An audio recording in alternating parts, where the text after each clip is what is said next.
একসময় মধ্যপ্রাচ্যের মরুভূমির বুকে দাঁড়িয়ে থাকা একটি শহর পৃথিবীকে যেন চ্যালেঞ্জ ছুড়ে দিয়েছিল, অসম্ভব বলে কিছু নেই।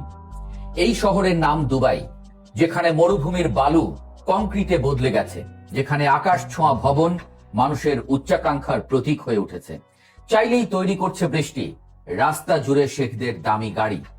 একটু বাজেট বাড়লেই যে শহর হানিমুনের গন্তব্য হয়ে যায়, যেখানে বুর্জ আল খলিফা শুধু একটি ভবন নয়, একটি যুগের অহংকার। এ যেন পৃথিবীর বুকে এক টুকরো কৃত্রিম স্বর্গ। কিন্তু ইতিহাসের এক অদ্ভুত নিয়ম আছে, যত উঁচুতে ওঠা যায় পতনের ভয়ও তত বড় হয়। আজ সেই দুবাই, সেই সংযুক্ত আরব আমিরাত কয়েক দশকের মধ্যে সবচেয়ে কঠিন অর্থনৈতিক বাস্তবতার সামনে দাঁড়িয়ে। কারণ যুদ্ধ কখনো শুধু যুদ্ধক্ষেত্রে সীমাবদ্ধ থাকে না, তার ঢেউ পৌঁছে যায় ব্যাংক, শেয়ার বাজার, বিমানবন্দর, হোটেল এবং মানুষের ভবিষ্যৎ পর্যন্ত।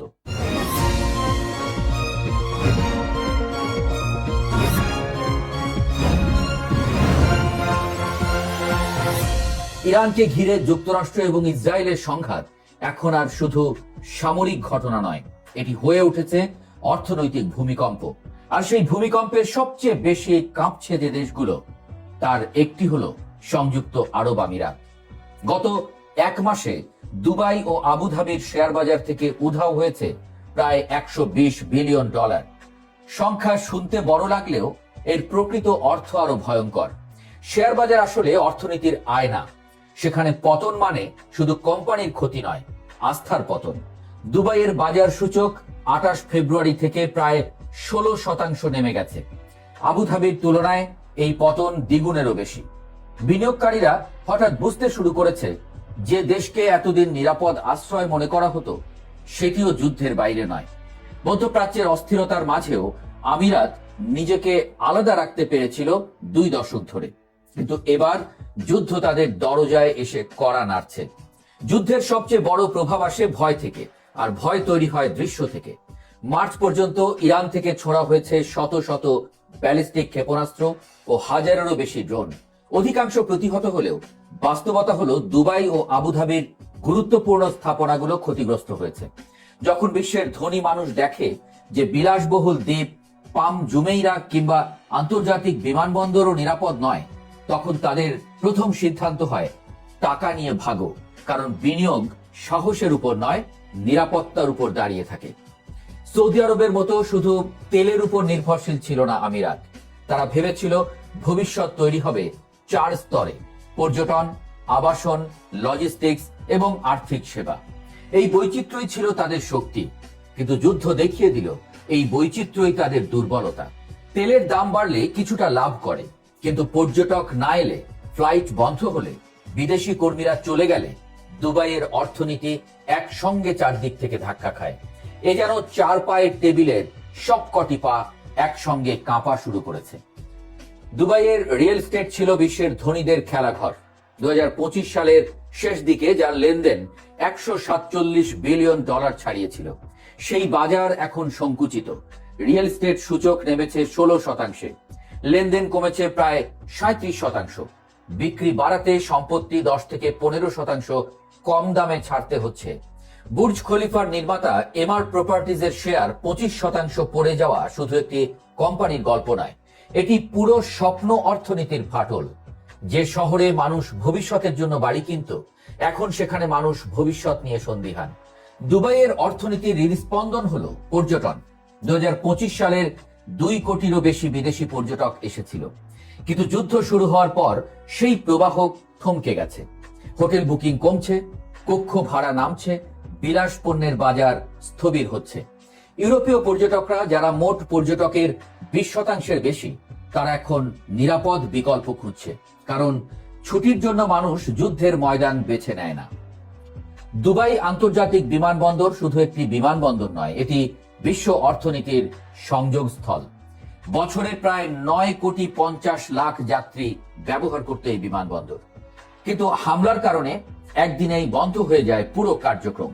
বাতিল হয় 3,400-রও বেশি ফ্লাইট।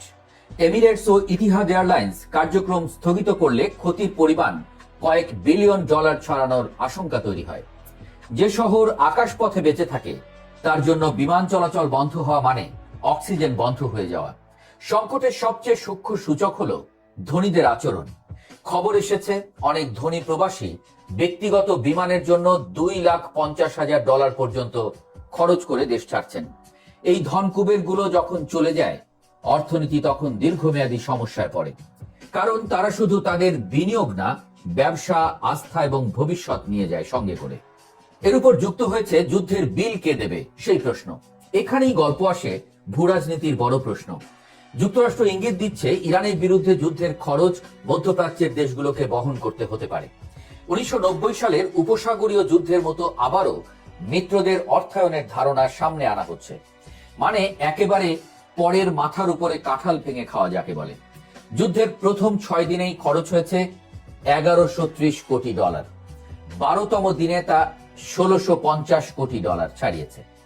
এখন যুদ্ধ 30 দিনের বেশি পার করেছে, অর্থাৎ বিল ক্রমেই ফুলছে এবং প্রশ্ন উঠছে, যুদ্ধ ওয়াশিংটন শুরু করলেও দাম কি দেবে দুবাই? ইরান কার্যত হরমুজ প্রণালী বন্ধ করে দেওয়ায় বিশ্বজুড়ে জ্বালানির দাম বেড়েছে। যুক্তরাষ্ট্রে পেট্রোলের দাম $1 পর্যন্ত বেড়ে গেছে। বিশ্ব অর্থনীতির প্রতিটি চাকা এই প্রণালীর উপর নির্ভরশীল। ফলে যুদ্ধ শুধু মধ্যপ্রাচ্যের সমস্যা নয়, এটি বৈশ্বিক অর্থনৈতিক সংকটের বীজ। দুবাই বহু বছর ধরে নিজেকে একটি গল্প হিসেবে বিক্রি করেছে, স্থিতিশীলতা, নিরাপত্তা, বিলাসিতা। কিন্তু যুদ্ধ সেই গল্পে ফাটল ধরিয়েছে। সরকার প্রচারণা চালিয়ে আস্থা ফেরানোর চেষ্টা করছে, কিন্তু অর্থনীতি বিজ্ঞাপনে নয়, বাস্তবতায় চলে। যখন ক্ষেপণাস্ত্রের ভিডিও শেয়ার করলেই জরিমানা বা কারাদণ্ডের হুমকি আসে, তখন বোঝা যায় রাষ্ট্র ইমেজ বাঁচাতে লড়ছে। মরুভূমির শহরের নতুন পরীক্ষা। ইতিহাসে অনেক শহর যুদ্ধের কারণে ধ্বংস হয়নি, বরং আস্থাহীনতার কারণে ভেঙে পড়েছে। আজ সংযুক্ত আরব আমিরাত ঠিক সেই সন্ধিক্ষণে দাঁড়িয়ে। $120 বিলিয়ন ক্ষতি হয়তো সাময়িক, শেয়ার বাজার আবার উঠতেও পারে, কিন্তু সবচেয়ে বড় প্রশ্ন অর্থের নয়, বিশ্বাসের।